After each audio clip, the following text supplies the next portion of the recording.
Tollywood crazy heroine Sreeleela Tirumala శ్రీవారిని దర్శించుకుంది.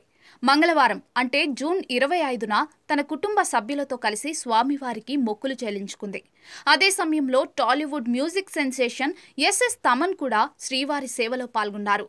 శ్రీవారిని దర్శించుకుని వస్తూ ఉండగా ఇద్దరూ తారసపడ్డారు. పరస్పరం క్షేమ సమాచారాలు అడిగి తెలుసుకున్నారు. అయితే ఆలయంలో తమన్ చేసిన ఒక పని ఇప్పుడు హాట్ టాపిక్ గా మారింది. శ్రీలీలను ఆప్యాయంగా పలకరించిన తమన్ సరదాగా ఆమె బుగ్గగిల్లారు.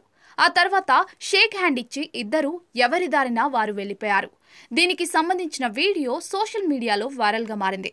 దీనిని చూసిన కొంతమంది నెటిజన్లు మాత్రం రాద్ధాంతం చేస్తున్నారు. శ్రీలీలతో ఉన్న చనువు, ఆప్యాయత కారణంగానే తమన్ అలా చేసినప్పటికీ శ్రీవారి ఆలయంలో ఇలాంటి చిలిపి పనులేంటంటూ మ్యూజిక్ డైరెక్టర్ను ట్రోల్ చేస్తున్నారు. మరికొందరు మాత్రం తమన్కు శ్రీవారి ఆలయం సాంప్రదాయాలు తెలుసని, అతను దర్శనానికి వచ్చిన విధానమే ఇందుకు ప్రత్యక్ష నిదర్శనం అంటున్నారు. దీనిని పెద్దగా రాద్ధాంతం చేయాల్సిన అవసరం లేదంటున్నారు. కాగా శ్రీలీల నటించిన స్కంద, భగవంత్ కేసరి, గుంటూరు కారం సినిమాలకి తమన్ సంగీత స్వరాలు అందించారు.